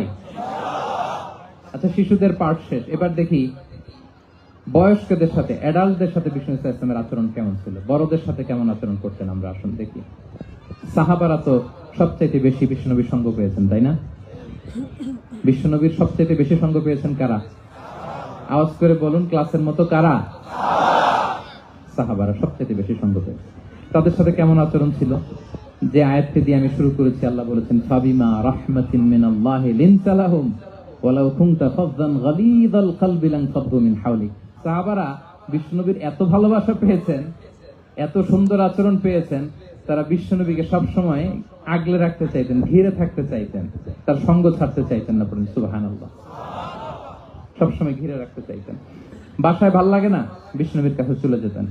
ওয়াইফের সাথে মনোমালিন্য, নবীর দরবারে চলে যেতেন। এমনকি কোন সাহাবীর পেটে যদি ক্ষুধা লাগতো, ঘরে খাবার না থাকতো, তারা বিশ্বনবীর কাছে চলে যেতেন। তারা বলতেন নবীর চেহারার দিকে তাকিয়ে থাকলেই আমাদের ক্ষুধা মিটে যেত। আগলে রাখতেন সবসময় বিষ্ণু ইসলামকে। আর সবসময় বিষ্ণু ইসলাম একটা স্মাইলিং ফেস নিয়ে তাদের সাথে কথা বলতেন, মুচকি হাসবেন। বিষ্ণু বলেন তাবাসসুমুকা ফি ওয়াজহি আখিকা সাদাকা, you smile to your brother, it's a charity. তোমার ভাইয়ের দিকে তাকিয়ে তুমি যে মুচকি হাসো, এটা সাদাকা দেওয়ার সওয়াব কামিয়ে ফেলো তুমি। এবং সাহাবারা বলতেন মা রাআইতু আহাদান আকসারা তাবাসসুমান মিন রাসূলিল্লাহ সাল্লাল্লাহু আলাইহি ওয়াসাল্লাম। বিশ্বনবীর চাইতে বেশি কাউকে আমরা কোনোদিন মুচকি হাসি দিতে দেখিনি। মুচকি হাসেন তো আপনারা? তো গোমরা মুখ করে রাখছেন কেন? হাসেন হাসেন, মুচকি হাসেন, হাসবেন। হাসতে পয়সা লাগে? হ্যাঁ, কত অন লাগে বলেন মুচকি হাসি দিতে? হ্যাঁ, আচ্ছা, লাগে না তো মুচকি হাসবেন। হাসতে যদি সাদাকার সওয়াব হয়, তো আমরা মুখ গোমরা করে রাখবো কেন? আমরা কি করব? মুচকি হাসবো। রাজি আছেন? দেখবেন যিনি মুচকি হাসে তাকে সবাই পছন্দ করে, আর যিনি গোমরা মুখ থাকে তার দেখতে ভালো লাগে। আমার ভালো লাগে না, আপনাদের লাগে? লাগে? লাগে না, লাগে না। হাসি কিন্তু সংক্রামক, ইতিবাচক ভাবে সংক্রামক। আপনি হাসলে দেখবেন হেসে হেসে কথা বলে, যার সাথে বলতেছেন তারও একটা হাসি। আপনি গোমরা মুখে থাকলে ওই ব্যক্তিও গোমরা মুখ, ঠিক কিনা বলেন? এবং মুচকি হাসলে স্বাস্থ্য ভালো থাকে, মানসিক স্বাস্থ্যের সাথে এটা সম্পর্ক আছে। মুচকি হাসবেন। মোবাইল বন্ধ করবেন। এই যে খুব দায়িত্বশীলতার সাথে আমি মুচকি হেসে হেসে ভিডিও করতেছি। প্রিয় ভাইয়েরা, দেখেন বিষ্ণু ইসলাম কেমন কনসিডারেট ছিলেন। বিশ্বনবী যদি কারোর সাথে মুসাফা করতেন, ভাই একটু হাত মিলান তো, এই যে ওই লোক হাত সরানোর আগে বিশ্বনবী হাত সরাতেন না। যখন উনি হাতটা টান দিতেন তখন নবী হাত টান দিতেন। কারোর সাথে কথা বলার সময় এইভাবে আর চোখে তাকাতেন না, এইভাবে না। কথা বলতে হইলে ঘুরে তার দিকে হয়ে তাকে সম্মান দিয়ে, রেসপেক্ট দিয়ে কথা শুরু করতেন। কেউ কোনো গুরুত্বপূর্ণ কথা কানে কানে বলতে চাইলে তিনি কথা শেষ না হওয়া পর্যন্ত মাথা সরাতেন না। সুবহানাল্লাহ, আস্তে বলেন। আল্লাহু আকবার, আল্লাহু আকবার। একটু মিলিয়ে নেই, আসলে কি আমরা পারি এত চমৎকার আচরণ উপহার দিতে? আল্লাহ, কতটা কনসিডারেট ছিলেন দেখেন। এক বেদুইন, অক্ষর জ্ঞানহীন মানুষ, সভ্যতার ছোঁয়া তার মধ্যে লাগেনি। সে মসজিদে নববীতে ঢুকে একবার মসজিদে নববীর মাঝখানে পেশাব করা শুরু করলেন। কি করা শুরু করলেন? কোথায়? টয়লেটে? কোথায়? ইসলামের সবচাইতে দ্বিতীয় সবচাইতে পবিত্র জায়গা, বিশ্বনবীর মসজিদের মাঝখানে। সাহাবারা তাকে মারতে উদ্ধত হলেন। বিষ্ণু বললেন দাও, থামো থামো, এই থামো থামো। কারণ প্রস্রাব করার সময়, টয়লেট করার সময় হুট করে কাউকে ধমক দেওয়া যায় না, ডাকা যায় না, দরজায় বড় নক করা যায় না, করলে তার ক্ষতি হতে পারে। এটা করবেন না। বিষ্ণু বললেন দাউ ওয়া হারিকু আলা বাউলিহি সাজলান মিন মা, এই রাখো রাখো, বেচারাকে পেশাব করতে দাও, করতে দাও, করতে দাও, পেশাব করতে দাও। সে পেশাব শেষ করলো, বিষ্ণু বললেন এক বালতি পানি ঢেলে দাও। এই এক বালতি পানি বালুতে মিশে জায়গাটা পরিষ্কার হয়ে যাবে। এরপর বিষ্ণু সাল্লাল্লাহু আলাইহি ওয়াসাল্লাম বললেন ফাইন্নামা বুইসতুম মুয়াসসিরিন ওয়া লাম তুবআসু মুআসসিরিন, তোমরা এত কঠোর হচ্ছ কেন? আল্লাহ তো তোমাদেরকে কঠোর করে পৃথিবীতে পাঠাননি, সহজপন্থী করে আল্লাহ তাআলা আমার এই উম্মতকে পৃথিবীতে পাঠিয়েছে। পড়েন সুবহানাল্লাহ। দেখেন কত চমৎকার আচরণের ছিলেন। এবং পরে লোকটাকে বুঝিয়ে বললেন, সে কালিমা পড়ে মুসলমান হয়ে গিয়েছে। আল্লাহু আকবার। এই ছিল বিষ্ণু সাল্লাল্লাহু আলাইহি ওয়াসাল্লামের ইন্টারঅ্যাকশন সাহাবাদের সাথে। এবং সাহাবাদের জন্য তিনি দোয়া করতেন প্রাণ ভরে। প্রিয় ভাইরা, দোয়া চাওয়া, দোয়া করা দুটোই সুন্নাহ। প্রাণ ভরে তিনি সাহাবাদের জন্য দোয়া করেছেন। বিষ্ণু সাল্লাল্লাহু আলাইহি ওয়াসাল্লাম একবার ওয়াশরুম সেরে এসে দেখলেন কে যেন অজুর পানি রেখে গিয়েছে।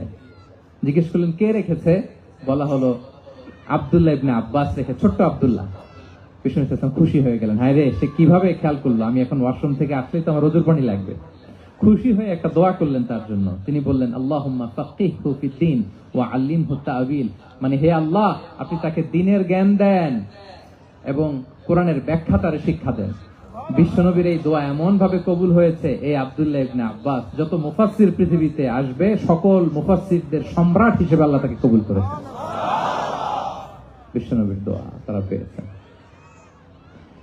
উম্মে সুলাইম রাদিয়াল্লাহু তাআলা আনহা, আনাস রাদিয়াল্লাহু তাআলা আনহুকে নিয়ে আসলেন, বললেন নবী হে, আপনি এসেছেন, আমরা যে এত খুশি মদিনাবাসী, সবাই দেখে আপনার হাতে কিছু না কিছু হাদিয়া দেয়, আমি কি দিব?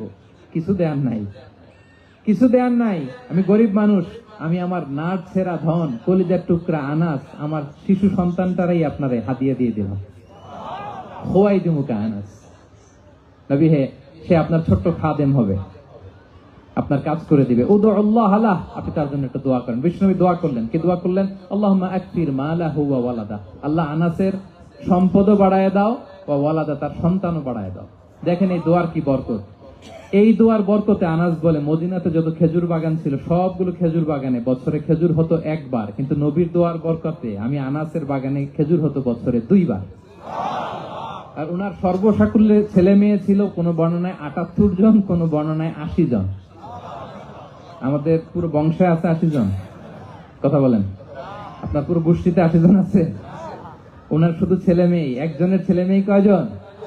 80 জন। বিষ্ণুনবীর দোয়া কি ইন্টারেকশন দেখেন, একজন ট্রু লিডারের কি বৈশিষ্ট্য। তিনি সাহাবীদের ভালো গুণ দেখলে তাদেরকে উৎসাহিত করতেন, ইন্সপায়ার করতেন, প্রশংসা করতেন।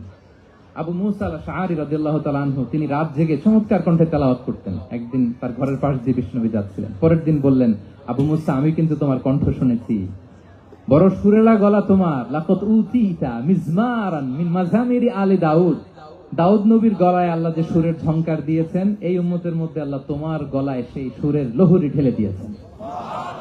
আচ্ছা বলেন, নবী যদি প্রশংসা করে যে তোমার তেলাওয়াতটা খুব সুমধুর হয়েছে, তার কেমন লাগবে বলেন তো? আচ্ছা নবী বাদ দেন, শায়েখ আব্দুর রহমান আস-সুদাইস এসে যদি আপনারে বলে তোমার কণ্ঠটা তো বড় মিষ্টি, তোমার কণ্ঠ রেসাইটেশন তো বড় সুন্দর, কেমন লাগবে আপনার? আর স্বয়ং বিশ্বনবী যদি বলে, সুবহানাল্লাহ পড়বেন না? আল্লাহু আকবার। এইভাবে বিষ্ণু সাল্লাল্লাহু সাহাবাদেরকে উৎসাহিত করতেন। মাঝে মাঝে প্রশ্ন করতেন, তাদের অ্যাটেনশন গ্রো করার জন্য তিনি প্রশ্ন করতেন। একবার বলেন দেখি, কে বলতে পারে ইন্না মিনাশ শাজারি শাজারা লা ইয়াসকুতু ওয়ারাকুহা মাসালুহা মাসালুল মুমিন, একটা গাছ আছে, এই গাছের পাতা ঝরে না, এর দৃষ্টান্ত মুমিনের দৃষ্টান্ত। কে পারো দেখি? কোন সাহাবী পারে না, কারণ তারা ভাবতেছিল দূরের ওই সিরিয়ার কোন গাছ হবে, অমুক জায়গার মরুভূমির গাছ হবে, ঘরের পাশে যে খেজুর গাছ ওইটা আর কেউ হবে না। ভাবছে প্রশ্ন যেহেতু করছে, এত সহজ উত্তর হইলে তো প্রশ্ন করার কথা ছিল না। তারা এইটা বলে, ওইটা বলে, ক্যাকটাস, গুলমলতা, ওই গাছ। নবী বলে না, ইন্নাহা আন-নাখলা, এটা খেজুর গাছ। কি গাছ? তো আব্দুল্লাহ ইবনে ওমর তখন খুব ছোট, তিনি মনে মনে ধরে ফেলছিলেন, কিন্তু ভয়ে বলে না। তো বাসায় যে ওমর রাদিয়াল্লাহুকে বলে, আব্বা আপনারা কেউ পারেন না, আমি তো জানতাম এটা খেজুর গাছ, তো বললা না যে? আব্দুল্লাহ বলে, আপনি পারেন না, অন্যান্য সাহাবারা বাচ্চা তারা কেউ পারে না, আমি কেমনে কই? ওমর রাদিয়াল্লাহু বললেন, আজকে যদি তুমি বলতে পারতে লাল উট পেলে আরবরা যে যত খুশি হয়, আমি তার চেয়েও বেশি খুশি হয়ে যেতাম। নবীর সামনে আমার বুকটা এত বড় হয়ে যেত। আল্লাহু আকবার। দেখেন প্রশ্ন ছুড়ে দিয়ে মনোযোগ আকর্ষণ করতেন সাহাবাদের, রসিকতা করতেন মাঝে মাঝে। রসিকতা। এক সাহাবী বলেন, ইয়া রাসূলুল্লাহ, আমার চলতে বড্ড কষ্ট হয়, আপনি যদি দয়া করে আমাকে একটা উট দিতেন তাহলে আমি রাইড নিতাম এটার উপরে, এটা দিয়ে চলতাম, সফরের কষ্ট কমে যেত। বিষ্ণু বলেন, যাও, ঠিক আছে, তোমাকে একটা উটের বাচ্চা দিব। কি দিব? সাহাবী বলেন, ইয়া রাসূলুল্লাহ, আমি চাইলাম কি আর আপনি বললেন কি? আমার তো লাগবে এমন উট যেটা দিয়ে মরুভূমিতে চলা যায়। বিষ্ণু বলেন, ওই উটটাও তো অন্য কোনো না কোনো উটের বাচ্চা। সুবহানাল্লাহ পড়বেন না? ছোট্ট কথা, দেখেন কি রসিকতা, কি সেন্স অফ হিউমার। সুবহানাল্লাহ। সাহাবীদের সাথে এক কাতারে মিশে কাজ করতেন, নিজ হাতে সাহাবীদের সাথে মিশে কি করেছেন? মসজিদে নববী নির্মাণ করেছেন। ৫ম হিজরিতে নিজে মরুভূমির বালু খনন করে পেটে পাথর বেঁধে পরীক্ষা খনন করেছেন সাহাবীদের সাথে। True leader. শুধু তাই নয়, সাহাবারা ভালো পরামর্শ দিলে সেটা অ্যাকসেপ্ট করতেন। আমাদের মধ্যে অনেকের একটা ইগোইস্টিক ঝামেলা আছে, বাড়ির কাজের মেয়ে বলছে, কাজের ছেলে বলছে, এই আমার স্টাফ বলছে, এটা আমি কেন শুনবো? এরকম একটা মেন্টালিটি অনেকের আছে না নাই? অনেক সময় তাদের মধ্য থেকেও ভালো পরামর্শ আসতে পারে না? বলেন পারে কিনা? বিশ্বনবী দেখতেন কেউ ভালো পরামর্শ দিলে সেটা পিক করতেন, নিয়ে নিতেন। বদরের যুদ্ধে মুসলিম সৈন্যরা কোথায় ক্যাম্প করবে, বিশ্বনবী হঠাৎ একটা জায়গায় ক্যাম্প স্থাপনের নির্দেশনা দিলেন। হাব্বাব ইবনুল মুনজির রাদিয়াল্লাহু তাআলা আনহু, তিনি বললেন, ইয়া রাসূলুল্লাহ, অনুমতি দিলে একটা কথা বলবো। কি কথা? এই যে আপনি ক্যাম্প স্থাপন করলেন এখানে, এটা কি আল্লাহর আদেশে না আপনার ইচ্ছায়? নবী বললেন, আমার ইচ্ছা, এটা আল্লাহর আদেশ নয়। বিষ্ণু বললেন, তাহলে ঠিক হয় নাই, লোকেশন সিলেকশন ঠিক হয় নাই, তাহলে কোথায়? হাব্বাব বললেন, ইয়া রাসূলুল্লাহ, ওই যে কূপ দেখা যায় ওখানে, দ্যাটস আওয়ার লোকেশন, ওখানে করলে ভালো হবে। কেন? বলতেছে, আমরা ওখানে ব্যারিকেড দিয়ে রাখবো, পানি আমাদের কন্ট্রোলে থাকবে, কুরাইশরা পানির অভাবে যুদ্ধ ছাড়াই মরবে, আমরা পানি খেয়ে যুদ্ধ করবো। সুবহানাল্লাহ বলেন। বিশ্বনবীর সাথে সাথে হাব্বাবের কথা মেনে নিলেন, বলে যে না, আমি যে ডিসিশন দিয়েছি সৈন্যদের মধ্যে আবার ছড়িয়ে দাও, we should change our location. আল্লাহু আকবার। তাহলে সাহাবাদের সাথে ইন্টারেকশন কি ফ্র্যাঙ্কলি, কি ওপেন মাইন্ডেড। সুবহানাল্লাহ বিহামদিহি। তাহলে শিশুদের সাথে গেল, বড়দের সাথে, সাহাবাদের সাথেও গেল। আপনারা উঠতেছেন কেন ভাইয়েরা? আসর পড়েন নাই? কাজা হয়ে যাবে নামাজের জন্য? হ্যাঁ, উঠবেন না মেহরবানি করে, অল্প কয়েক মিনিট, কেউ উঠবেন না, লম্বা সময় তো ওয়াশরুমের ব্যাপার থাকে, অনেকের হয়তো আবার নামাজ ছুটে গিয়েছে। আল্লাহ। আচ্ছা, ৩ নম্বরে স্টাফের সাথে, কর্মচারীর সাথে, সেবকের সাথে বিষ্ণু ইসলাম কি আচরণ করেছেন? বিষ্ণু ইসলামের অনেক খাদেম ছিল, সিরাতে এসেছে। সবার কথা তো বলা যাবে না, একজনের কথা বলি, আনাস রাদিয়াল্লাহু তাআলা আনহুর কথা। আনাস, লক্ষ্মীপুরে আমি এক জায়গায় ওনার কোন একটা ওয়াজ করতে যে আমি বললাম, আনাস নামটা কেমন লাগে? কারণ অনেকে বাচ্চা নিয়ে এসে বলে, হুজুর নাম রেখে দেন। তাই আমি বললাম, আজকে এখানে নাম দিয়ে দেই আনাস। এই বছর এই লক্ষ্মীপুরে যত বাচ্চা হবে, যাদের মনে চায় আনাস রেখে দিয়েন। ৩-৪ বছর পরে শুনি আনাস দিয়ে লক্ষ্মীপুর ভরে গেছে। অনেকে আমাকে জানাইছে ছেলের নাম কি আনাস, তো বলে যে ওই যে হুজুর আপনি 19 সালে আমাদের লক্ষ্মীপুরে এসে বলছিলেন, ওই কথা থেকে আমরা, পেটে ছিল বাচ্চা, আমরা নিয়ত করে ফেলছি আনাস রাখবো। আনাস নামটা অনেক সুন্দর না? সাহাবাদের নামগুলো চুজ করে করে ছেলেদের নাম রাখবেন। উনি ছিলেন বিষ্ণু ইসলামের খাদেম। কোনদিন তিনি কোন ওনার স্টাফকে, সেবককে, খাদেমকে মারধর করেন নাই, কোনদিন না। আমরা তো পান থেকে চুন খসলে, আল্লাহ, বাংলাদেশে ওই যে লোহার খুন্তি গরম করে কাজের মেয়ের পিঠে শাঁকা দেওয়া হয়, এরকম আছে না নাই? ডাকাত বলেন। মানবাধিকার কর্মী, আবার নারী আন্দোলনের বড় নেত্রী, কিন্তু ঘরের ভেতরে দেখা যায় তার আসল চরিত্র। কারো আসল চরিত্র যদি জানতে চান, কয়েকটা জায়গায় নক করলে জানা যায়। এক হচ্ছে তার বউ, তার ব্যাপারে কি বলে, তার স্ত্রী। এরপর তার ড্রাইভার কি বলে, তার ঘরের কাজের মহিলাটা কি বলে। এদের কাছে নক করলেই আপনি বড় সাহেবের আসল তথ্য পেয়ে যাবেন। কথা বুঝতে পেরেছেন? আনাস রাদিয়াল্লাহু তাআলা আনহু বলেন, খাদিমতুন নবিয়্যা 10 সিনিন ফামা ক্বালা লি উফ ফামা ক্বালা লি লিমা সানা'তা ওয়ালা লিমা লা সানা'তা। আমি 1 বছর 2 বছর নয়, 10 বছর বিশ্বনবীর খাদেম ছিলাম। আওয়াজ করে বলেন তো, কয় বছর? একদিনের জন্য আমার কোনো কাজে বিরক্ত হয়, ইস, আরে, বিরক্ত হয়ে আমরা এগুলো বলি না? একদিনের জন্য বলেন, একদিন, একটি মুহূর্তের জন্য। এই 10 বছরে একটিবারও প্যারা নবীজি বলেন নাই, আনাস এটা কেন করলে? একবারের জন্য বলে নাই, আনাস এটা করলে না কেন? একবারের জন্য তিনি বলেন। আনাস রাদিয়াল্লাহু তাআলা আনহু বলেন, একদিন একটা কাজে, সম্ভবত জুব্বা আনতে আমাকে বিষ্ণু পাঠিয়েছিলেন। আমি ছোট মানুষ, জুব্বা আনতে যে ভুলে আমি মদিনার বাচ্চাদের সাথে খেলতে আরম্ভ করলাম, খেলা দেখতে আরম্ভ করলাম। বাচ্চারা রাস্তায় খেলাধুলা করে না? বিশ্বনবী যেটা আনতে পাঠিয়েছে ওইটা না এনে ভুলে, ছোট মানুষ তো, সেও দাঁড়িয়ে দাঁড়িয়ে মদিনার ছেলেমেয়েদের খেলা দেখতেছে। এখন সময়ের পর সময় যায়, ঘন্টার পর ঘন্টা যায়, আনাস তো আর আসে না জুব্বা নিয়ে। বিষ্ণুনবী ভাবলেন, হায় রে, আনাস মনে ভুলে গেছে, যাই নিজের কাজ নিজেই করে নিয়ে আস। বিষ্ণুনবী বেরোলেন, বেরোই দেখে ওই তো আনাস, আমার আনাস বাচ্চাদের সাথে খেলা দেখতেছে।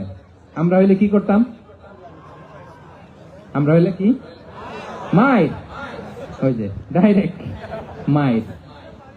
আল্লাহ, আজকে তোর একদিন কি আমার একদিন না। বিষ্ণুনবী গেলেন, তিনিও বাচ্চাদের সাথে খেলা দেখতে শুরু করলেন, কিছুই বললেন না, শুধু আলতো হাতে আনাসের পিঠে হাত রাখলেন, ঘাড়ে আলতো হাতে। বিষ্ণুনবীর হাতটা রেশমের চেয়েও সফট ছিল। হাত রাখলেন, হাত রাখাতে আনাস রাদিয়াল্লাহু তাআলা আনহু ফানাযারতু ইলাই, তিনি বললেন আমি পিছনের দিকে তাকালাম, বিষ্ণুনবীর দিকে আমি তাকালাম, হঠাৎ করে দেখলাম যে বিষ্ণুনবী। তাকানোর পর পর আমি ভয় পেয়ে গেলাম, কিন্তু বিষ্ণু সাল্লাল্লাহু আলাইহি ওয়াসাল্লাম ধমকও দেয় নাই, কিরে আনাস তুই এখানে, এটাও বলে নাই। তাকালাম, ওয়া হুয়া ইয়াদহাক, তিনি একটা মুচকি হাসি দিলেন। বললেন, আনাস তোমাকে না কাজে পাঠিয়েছিলাম, এখানে কেন? আনাস বলে, ইয়া রাসূলুল্লাহ ক্ষমা করে দেন, আমি যাচ্ছি। আনাস বলে, বিশ্বনবীর সেদিনের মুচকি হাসির শাসন মরার আগের দিন পর্যন্ত আমার এই সোজা রাস্তায় রেখেছে। ভাইরা আমার, শাসন করতে জানলে পিট্টি দেয়া লাগে না, ধমক দেয়া লাগে না, মার দেয়া লাগে না। শাসন করতে জানলে একটা মুচকি হাসি দিয়ে শাসন করা যায়, ঠিক কিনা বলেন? তাহলে কর্মচারীর সাথে তার আচরণ কেমন ছিল আমরা জানলাম। এবার জানবো স্ত্রীর সাথে আচরণ। স্ত্রী, যার সাথে আমার সম্পর্ক খুবই গভীর, খুবই মজবুত, তার সাথে কেমন আচরণ ছিল। সিরাতে অনেক কথা এসেছে, আমাদের সময় নেই, সংক্ষেপে বলি। স্ত্রীদের তিনি আগে সালাম দিতেন, মসজিদ থেকে ঘরে পৌঁছে দিতেন, ঘরের কাজে সহযোগিতা করতেন, ওঠে ওঠার সময় হেল্প করতেন, মাঝে মাঝে স্ত্রীদের পরামর্শও নিতেন। আপনারা এগুলো করেন তো? করেন? এই যে আওয়াজ নাই, পেছনে কিন্তু ভাবিরা বসে আছে সবাই। উল্টা পাল্টা বললে এখানে উইটনেস আছে, খবর আছে আজকে। এগুলো করেন? করেন? হ্যাঁ, করতে হবে, করতে হবে। বিষ্ণু ইসলাম নিজ হাতে ঘরে উটের দুধ দহন করতেন, রুটি সেকা দিতেন, কাপড় সেলাই করতেন, এই কাজগুলো করতেন। এবং আম্মা জান আয়েশা রাদিয়াল্লাহু তাআলা আনহাকে এত ভালোবাসতেন, তিনি বলেন, আমি গোশত খেয়ে ওইটার হাড্ডিটা রেখে দিলে বিষ্ণুনবী আমার খাওয়া হাড্ডিটা নিয়ে আবার চুষতে শুরু করতেন। আমি গ্লাসের যেখান দিয়ে পানি খেতাম, পেয়ালার খুঁজে খুঁজে বিষ্ণুনবী ওই জায়গায় ঠোঁট লাগিয়ে পানি খেতেন। মাইমুনা রাদিয়াল্লাহু তাআলা আনহা বলেন যে আমি আর বিষ্ণুনবী এক বালতি থেকে মগ দিয়ে পানি নিয়ে দুজনে গোসল করেছি। সুবহানাল্লাহ, একটু আসতে বলেন। আল্লাহু আকবার, কি চমৎকার আচরণ। এবং স্ত্রীদের নিয়ে তিনি সফর করতে বেরোতেন। একবার রাত্রিবেলা বিষ্ণু ইসলাম এবং আম্মা জান আয়েশা রাদিয়াল্লাহু তাআলা আনহা, বিষ্ণু বলেন চলো তো আমরা একটু দৌড় দেই, এক্সারসাইজ হয়ে যাবে। দুইজনে দৌড় দিলেন। তখন আম্মা জান আয়েশা রাদিয়াল্লাহু তাআলা আনহা একটু স্লিম ছিলেন, তো দৌড়ে বিশ্বনবী পিছে পড়ে গেলেন, আম্মা জান আয়েশা ফার্স্ট হয়ে গেলেন, আগে চলে গেলেন। বড্ড খুশি, উনি বিশ্বনবীকে হারিয়েছেন। আবার অনেক বছর পরে, তখন সময়ের ব্যবধানে আম্মা জান আয়েশা একটু হেলদি হয়ে গিয়েছেন, আগের মতো আর চিকন নেই। আবার বিশ্বনবী এক রাতে বললেন, আয়েশা চলো আজকেও একটু এক্সারসাইজ করি, দৌড় দেই। দুজন মিলে দৌড় দিলেন।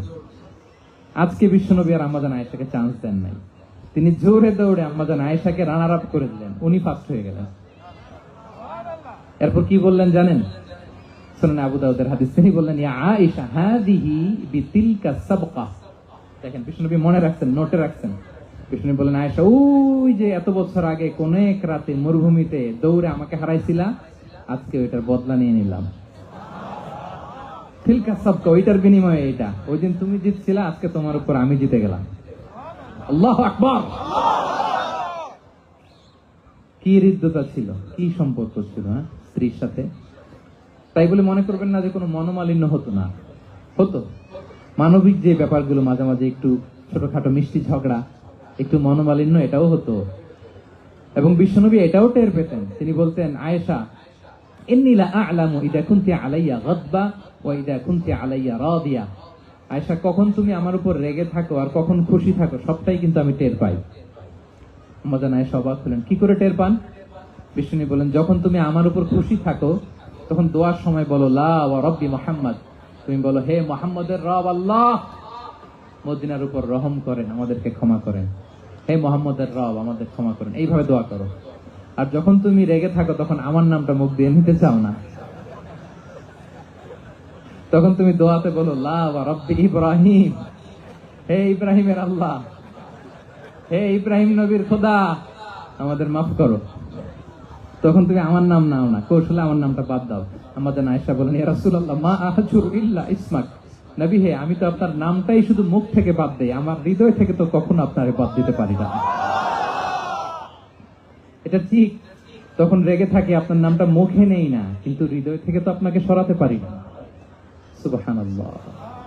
এই ছিল বিষ্ণুর সাথে স্ত্রীদের সম্পর্ক। প্রিয় ভাইরা, আমরা যদি একটু দেখি প্রতিবেশীর সাথে কেমন আচরণ করতেন নেইবার।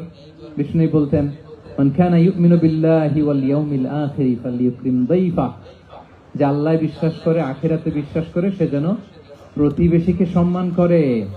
এবং একবার আবু যার আল গিফারি রাদিয়াল্লাহু তাআলা আনহুকে বিষ্ণু সাল্লাল্লাহু আলাইহি ওয়াসাল্লাম বলেন, আবু যার ইযা তাবাখতা মারাতান ফাআকসির মাআ, হে আবু যার, তুমি যদি কখনো ঝোল তরকারি রান্না করো, ঝোলের তরকারি খাইছেন?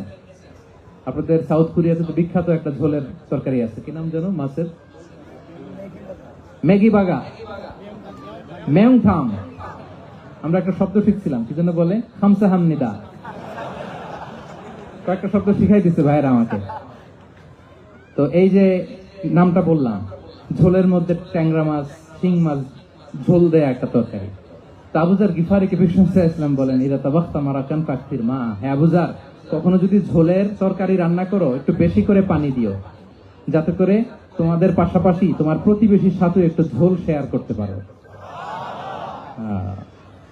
প্রতিবেশীকে এত গুরুত্ব দিতেন। তিনি বলতেন, লাইসাল মুমিন আল্লাযী ইয়াশবা ওয়া জারুহু জাইউন ইলা জামবিহি, সে মুমিন নয় যে পেট পুরে খায় আর তারা প্রতিবেশী না খেয়ে রাত যাপন করে, সে মুমিন নয়। দেখেন প্রতিবেশীকে কত গুরুত্ব তিনি দিয়েছেন। বিশ্বনবীর এক ইহুদি প্রতিবেশী ছিল। কোন ধর্মের? সবাই বলেননি, একসাথে আওয়াজ করে বলেন, কোন ধর্মের প্রতিবেশী? ওই ইহুদির এক ছেলে বিশ্বনবীর কিছু কাজ করে দিতেন। অনেকদিন হলো ছেলেটা আসে না, ছোট্ট ইহুদি ছেলে, মোবাইল বন্ধ, ছোট্ট ইহুদি ছেলে আসে না। খোঁজ নিলেন, শুনলেন সে অসুস্থ। শুনলেন ইহুদি ছোট্ট ছেলেটা কি? বিশ্বনবী দেখতে গেলেন। মুসলিম শিশুকে দেখতে গেলেন নাকি? কোন ধর্মের শিশু? তার মানে আপনার প্রতিবেশী যদি হিন্দু হয়, বৌদ্ধ হয়, খ্রিস্টান হয়, দ্যাট ডাজন্ট ম্যাটার, আপনি তার বিপদে আপদে পাশে থাকবেন। এটাই ইসলামের শিক্ষা, ঠিক কিনা বলেন? এই যে আপনাদের এখানে বুদ্ধিস্ট নেইবার আছে, হিন্দু নেইবার আছে, খ্রিস্টান নেইবার আছে, তারা বিপদে পড়লে তো আপনার যাওয়ার দরকার নেই না? যাবেন, খোঁজ খবর নিবেন, ভিজিট করবেন, পাশে দাঁড়াবেন। আপনি যে তাদের খোঁজ খবর নিতেছেন, মুসলিম হয়েও আপনি এত চমৎকার আচরণের, এটা দেখেই অনেকে কালিমা পড়ে মুসলমান হয়ে যাবে। এটাই তো দ্য বিউটি অফ ইসলাম, ইসলামের সৌন্দর্য। বিশ্বনবী হিন্দু মুসলিম ইহুদি বাছেন নাই, ছোট্ট ইহুদিটাকে দেখতে গেলেন। যে দেখে হায়রে কাতর হয়ে সে বিছানায় মৃত্যু শয্যায় শুয়ে আছে, বাচ্চাটার মাথায় হাত বুলিয়ে দিলেন। হাত বুলিয়ে বাচ্চাটাকে, ইহুদি বাচ্চাটাকে বললেন, আসলিম, হে শিশু, তুমি ইসলাম ধর্ম গ্রহণ করো। এখন ছোট্ট মানুষ, তার বাবা আবার পাশে দাঁড়িয়েছে, আব্বা কি বলে না বলে, সে নাযারা ইলা ওয়াজহি আবি, বাবার দিকে তাকালেন। তার বাবা বলে, আতিয়া আবুল কাসিম, মানে বিষ্ণু সাল্লাল্লাহু কুনিয়াত, বড় ছিল কাসিম, তাকে বলা হতো আবুল কাসিম। ইহুদি বাবা বলল, মুহাম্মদ যা বলে তাই করো। সাথে সাথে সে বলল, আশহাদু আল্লা ইলাহা ইল্লাল্লাহ ওয়া আশহাদু আন্না মুহাম্মাদুর রাসূলুল্লাহ।